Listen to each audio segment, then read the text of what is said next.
one area I'd like to now move into, and this was what piqued my interest when I saw what teachings you offer around the business end. So maybe if we can now move into the business and marketing side of short story writing. And I saw that you do presentations and workshops and teachings around creating a career with short fiction.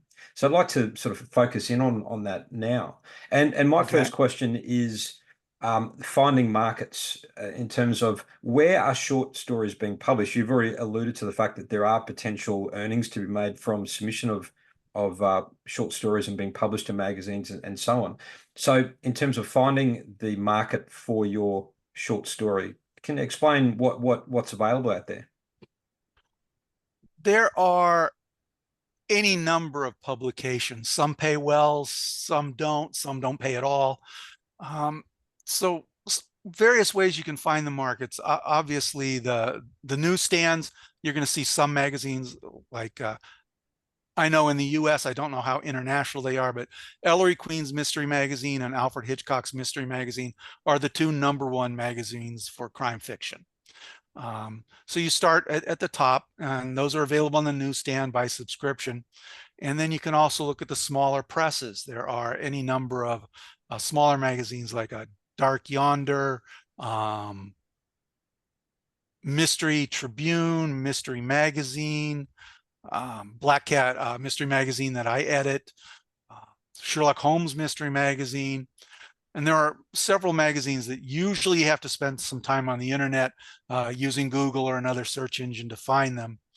And what you can also do, this is a variation of what I used to do in the old days, the really old days. What I would do is I'd go to the local newsstand, and there'd be hundreds of magazines on the newsstand. And what I would do is I would just stand there and I'd pick up a magazine and I'd look at it. I'd pick up another one and look at it. And you would find fiction in magazines you didn't think would publish fiction. And I go, here's a possible market, because they didn't promote it anywhere.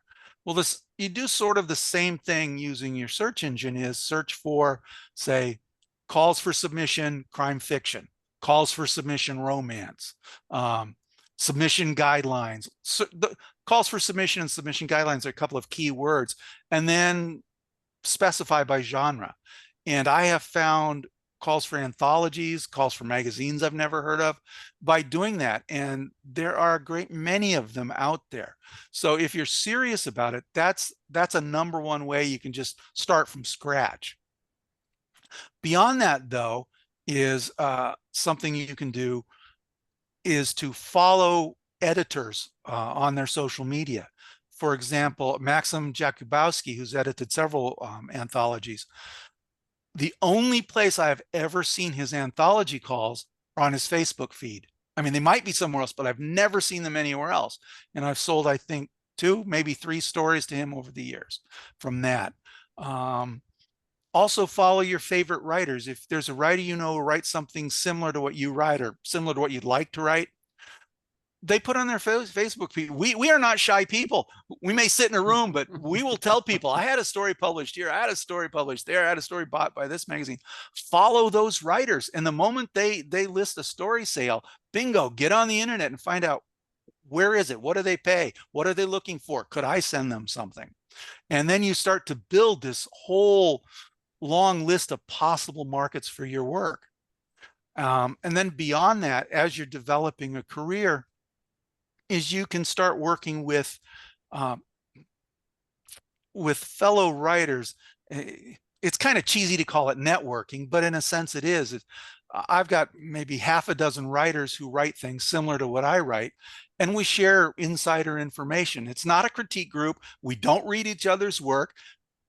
I'm not always certain we like each other's work, but we like each other, and we write for similar publications. And so I might get an email from one writer that says, such and so editor says she's tired of reading stories about goats that eat the murder weapon. I'll go, scratch that off the list. Or I might send somebody an email. For example, one publication I just had a story published in, I had a threesome in the story, and they said I had to get rid of the threesome. So, okay, I've let my friends know, no threesomes for this magazine. I didn't think it was that bad, but just the implication that there were three people in the bed was a no-go. So it's little things like that that you will learn from that small circle of friends. And the best thing about it is you're not in competition with each other.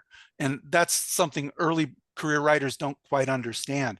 You're everybody helping each other. You all improve your chances. You all gain benefits, especially what happens is I may see a market, they go, that's not right for me, but I go, so-and-so writes that kind of stuff. They need to know about this. And it comes back to you. Somebody will contact you and say, hey, I know you write these kind of stories. You might be interested in this.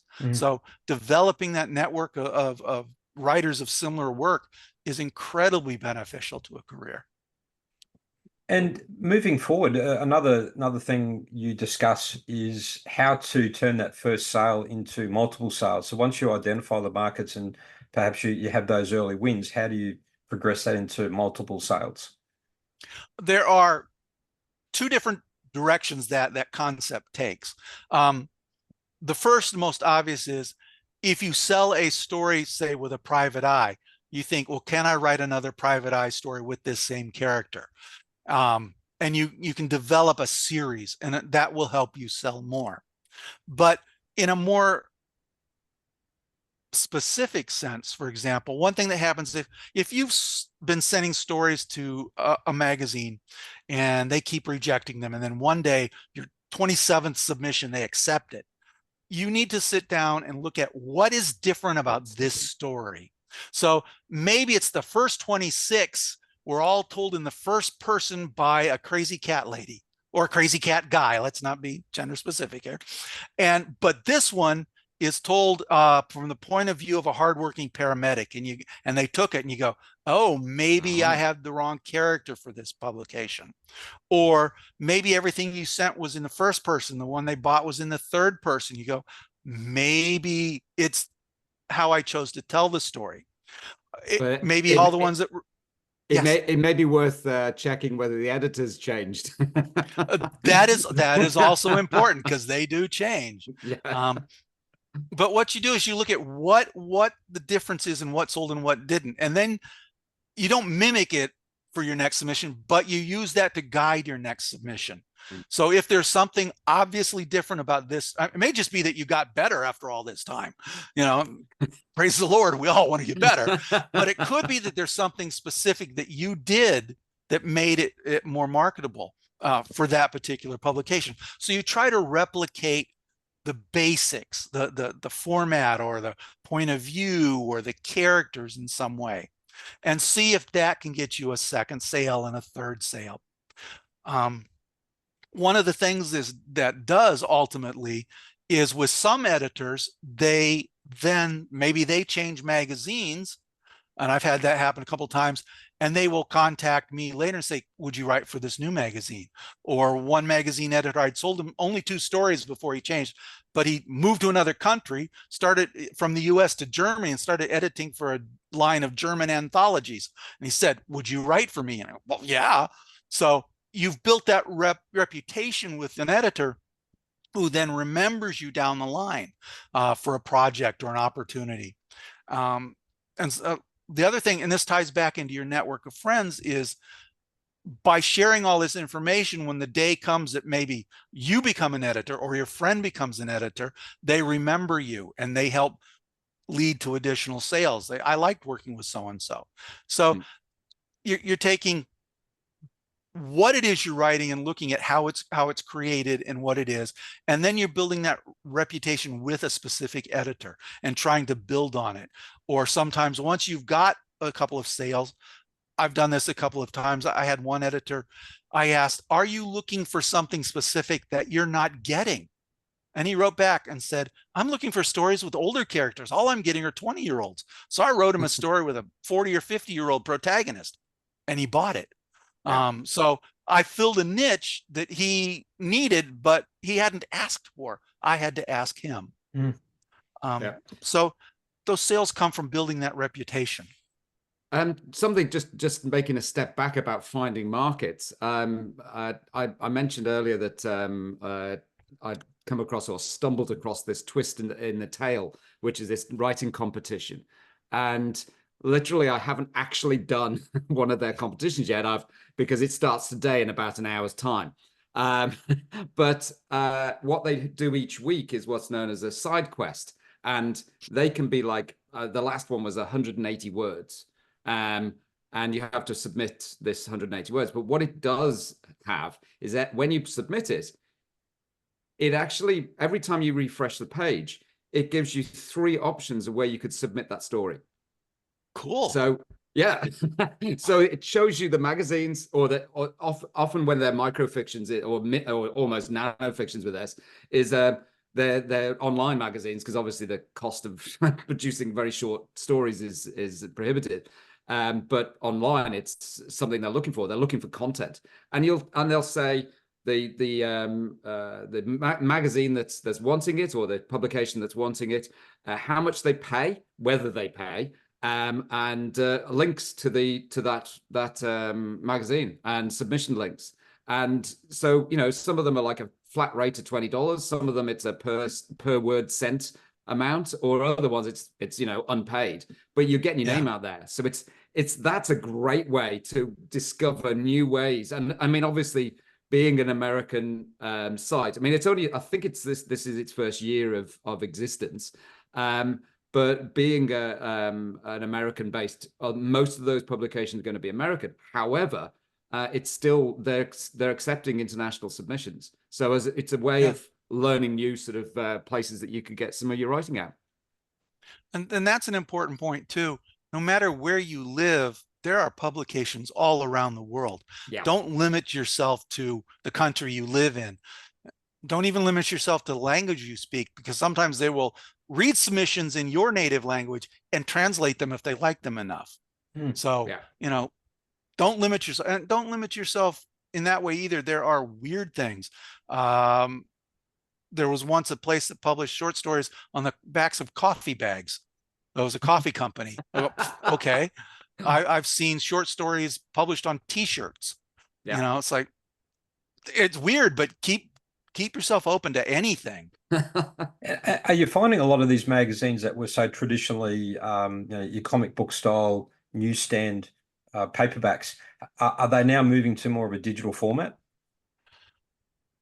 A lot of publications, basically newsstand fiction publications have diminished greatly over the years. Some have disappeared entirely. For example, one genre, the confession genre, with magazines like True Romance, True Story, True Confessions, women's magazines, they're gone. That market is completely dead. I was writing for them for many years, and I was writing up until the very last issue of the very last one of them. So other genres, though, like in the mystery field, we still have the big two, Hitchcock and Queen. And then you've got several that are print on demand publications. So, obviously they only print what's ordered. And then there are any number of online publications that, like Yellow Mama is strictly online. Mysterical E, I think, still publishes it strictly online. But they're there. So. Yeah. Another point I want to talk with you, I guess, is progressing on from the conversation around making sales in terms of your maintaining your career momentum. So you get that kickstart, you get those first sales. Is maintaining that momentum. Part of it is always writing, always having something there ready to submit, or do you find a lot of your writing is reactive to the needs of competitions? So I guess my question is, are you finding that you're writing new short stories just as the urge presents itself, the ideas present themselves, so that you've got something there ready to go should there be an opportunity to submit, versus you write in response to a submission call? That's one of the things that'll happen as your career develops. Initially, when you start, you're writing the best story you can and trying to find a place to send it. And you start at the top with the best paying or the best, most well-known publications, and work your way down the ladder till somebody accepts. then you start, as you learn a little bit more, you start to learn the magazines and the editors and their tastes, and you may tailor stories in one direction or another. But what happens ultimately, if your career goes well, and you start to develop a reputation as somebody who can, turn work in on time, on deadline, and all of that, and you're easy to work with, then editors start to come to you, and they give you, like the Beatles anthology I just mentioned. The editor came to me, said that he was doing an anthology of stories based on the songs of the Beatles, and he happened to mention that everybody was picking the Lennon-McCartney songs, and nobody had done a George Harrison song. So he said, find a George Harrison song and try to craft a story from that. So I was writing to his request. And as you get to this point where you've written as much as I have, sold as much as I have, almost everything now is written to request. Somebody comes to me and they want something. Every once in a while I have an idea, go, that's just too good to set aside. And so I've got a couple of those that are here, and they'll float around the markets. Sometimes they'll sell right away. Sometimes they may float for a few. I think the worst that actually stayed on the market, I think 13 submissions before it sold. But, so that's part of the career building. You reach that point where you don't have to throw things into the void comes to you. So that's a nice position to be in. It's a wonderful position to be in. Is there still a demand for short stories? I don't know whether you can answer this in terms of industry demands for short stories, given that younger generations, we've got all sorts of digital platforms and social media and other distractions in life. What are your thoughts from what you've seen? Do you think, are people still reading short stories compared to, say, previous generations? I think people are still reading short stories. I don't think they're as prevalent as they used to be. It used to be all the top magazines had short stories in them. Good Housekeeping, Esquire, all the top newsstand publications, even though they weren't fiction magazines, they included short stories. That doesn't happen quite so much anymore. Then what we're also seeing with anthologies and collections is that the big publishers generally don't see a financial incentive to produce anthologies. So that market is filled by the smaller publishers. A big publisher may need to sell 4 or 5 or more thousand copies to be profitable, where a small press can do 400, 500, 600 copies, and it'll be a profitable product for them. So the market in terms of readership may not be quite as big, but it's still there. There are still people who truly enjoy reading short fiction. And of course, it's still being mandated in your English classrooms, in your literature courses as you're going through school. You're going to read the classics whether you want to or not. Mm-hmm. So, and also, obviously, most competitions are short story competitions because the long form writing, it takes so much more to actually. As a competition, they tend to be much bigger competitions because, you've got to get somebody who's going to sit down and read a whole manuscript. And that takes time. There's so many more short story competitions. And then, of course, the winners often end up as an anthology. So you get published. So. And the variety of competitions, I can sort of equate to what you just said there, Harry, because I've been a judge for a manuscript development competition. That was off the back of a couple of years earlier, I was a runner-up and got published, and then I was invited to come back as a judge. And it's a lot of work. If you get 120 full manuscripts that are submitted, you've then got to start to form a long list and a short list, and then you've got to delve into we each had to read 10 full manuscripts and then do a final listing, and it's hard work. And then working with judges, so I can see the appeal for competitions. In terms of the short stories, there's one I recently submitted and I shortlisted for. I missed the top 3, unfortunately, but I shortlisted for a competition. It was a crime competition, but it was the first chapter. So you submit your first chapter only of a full manuscript, and I guess the judges were looking for hook, appeal, readability. Are you enticing your reader to want to continue on? So there's a lot of different styles of competitions out there as well. Absolutely. Yes. Yeah. I mean, I seem to be banging on about this latest competition one, which is the Twist in the Tail. But the interesting thing for that and writing battles, which is another one, is that you get to critique other people's submissions. And that is a really worthwhile learning process, because you have to be polite. You have to be, they oversight it. So if anybody actually starts ripping into somebody, it'll get deleted and you'll get booted from the competition. So you've got to be positive in your feedback, but constructive. And when you start doing that as a writer and reading other people's work and going, okay, why don't I like this? You know, what can I find in this that is good? So you've got to say something positive, but you've then got to say, okay, what do they get right? Now, what do they get wrong? And a lot of that teaches you what you don't like, and therefore you can then sort of start honing your own craft to make sure that you're not doing what the other people are doing, if you see what I mean. And we're taking the positive and going, well, that works, and so I've got to do that. It's a nice process. In a similar vein, reading slush pile submissions for a literary magazine or a magazine or an anthology gives you a really good idea of what editors see coming at them.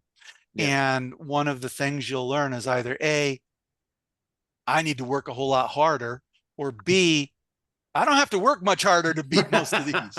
But it gives you a really good understanding, because if you only compare your work to what's being published, you may feel, a lot of early writers go, oh, I'm not that good. But if you compare your work to all the things that are being submitted, you go, oh, I should be rising to the top of the slush piles pretty soon now. I'm getting close based on all the things I'm seeing. So whether it's a competition like you described, or it's reading slush pile for a publication, that can be an incredible benefit to you as a writer. Yeah. And that leads me straight on to my next question in relation to approaching editors, crafting your cover letter, but also giving yourself a better chance to move out of the slush pile. What are your thoughts on that, or advice in terms of how do you get into an editor's invitation list and getting out of that slush pile? Well, the first thing is your cover letter with your initial submission. What tends to happen is one of two things. Either the cover letter is non-existent or nonsensical, or it's overly long. For example, I've seen cover letters that are 3, 4, 5 paragraphs, and I learn all about their pastor liked the story and their mom liked their story, and of course it's a great, and all this stuff that's not important.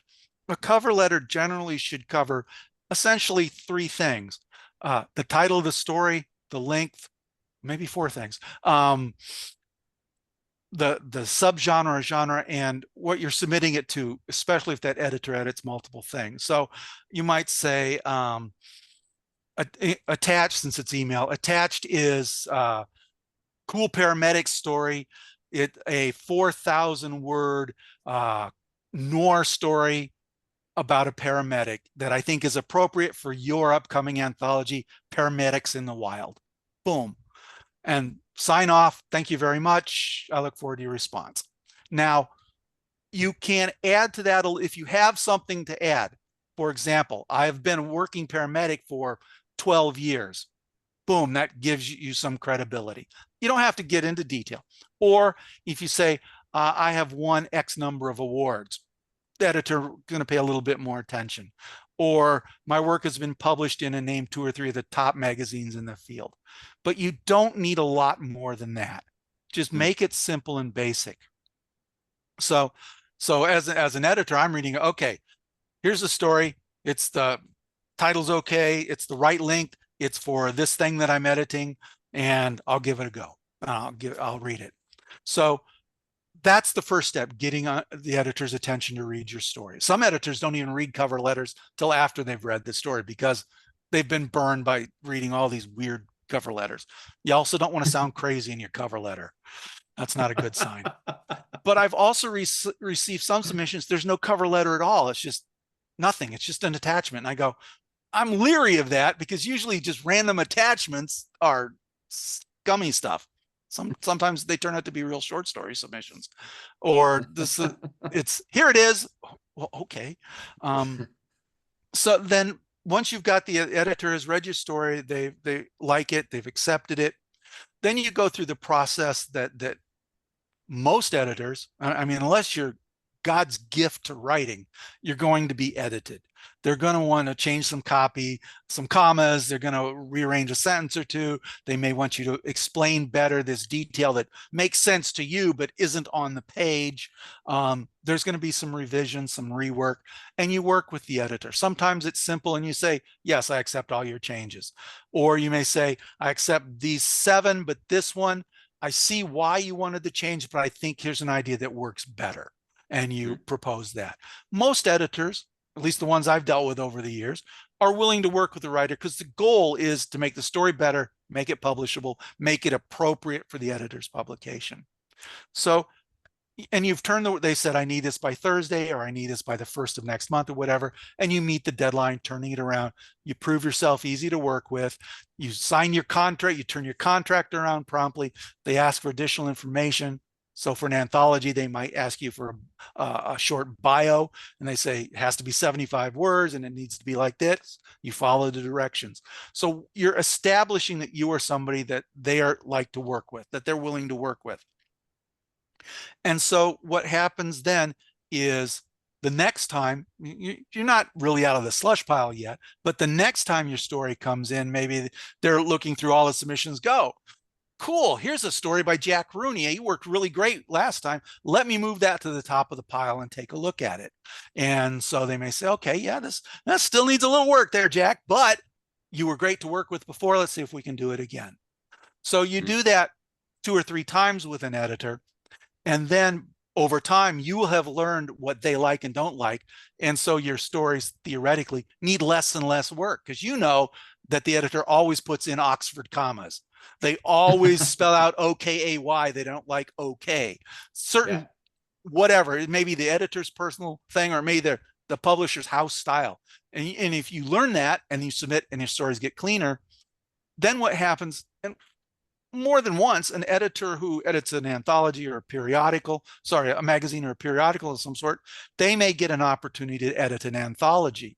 And so that's the point at which they go, these are the 24 writers I've worked with over the years. They've always been great. They've been on time. And they write this kind of story that this anthology needs. And then the editor's going to write to you and say, I'm doing this anthology, cops and paramedics, down under. And we need a dozen cop stories, a dozen paramedic stories, 5,000 words maximum, and whatever other information that they give you. And then you look at that and go, oh, now I'm being asked to write to order. Now you have to go, can you write to order? Can you do that? And sometimes you go, oh, that's no problem. I've written to order before, and you bang it out, all's good. It may be that you go, I've never done that before, and you let the editor know and say, I've never done that before. I'd really like a shot at it, but I can't guarantee it's gonna meet your needs. And the editor might say, okay, give it a shot, let's find out. But you're being honest up front. And sometimes, and I've worked with a couple of writers, I'll pitch something to them to write for me. This has happened twice with Novella Linked. I do a couple of series that want stories that are about 15,000 words. Well, two of the writers I've worked with before said, I'm just not comfortable with that length. I'd love to write for you, but I don't do that length. And they're honest up front, and they say, but I want to be invited to the next thing you do. And so instead of turning in something that's trash or ignoring the editor completely, they're honest about their abilities. And that helps you move up. You go, okay, now I've got this writer. I now know that they don't like to go over 8,000 words, or they don't like to write about telepathic corgis in Malta, but they love writing about chihuahuas in Mexico. Boom, you find that out and you tailor that. The other thing is sometimes you can work yourself into an invitation. If you see an editor whose projects you like, and you know enough about what they do, you can write them and ask and say, hi, I'm so-and-so. Here's my background. I've enjoyed such and so anthologies you've written. I write that kind of thing. Would you consider a submission from me? I know a couple of writers who've done that. They've, in a sense, invited themselves. They've just flat out asked. And the editors might say, yeah, I'll take a look at it.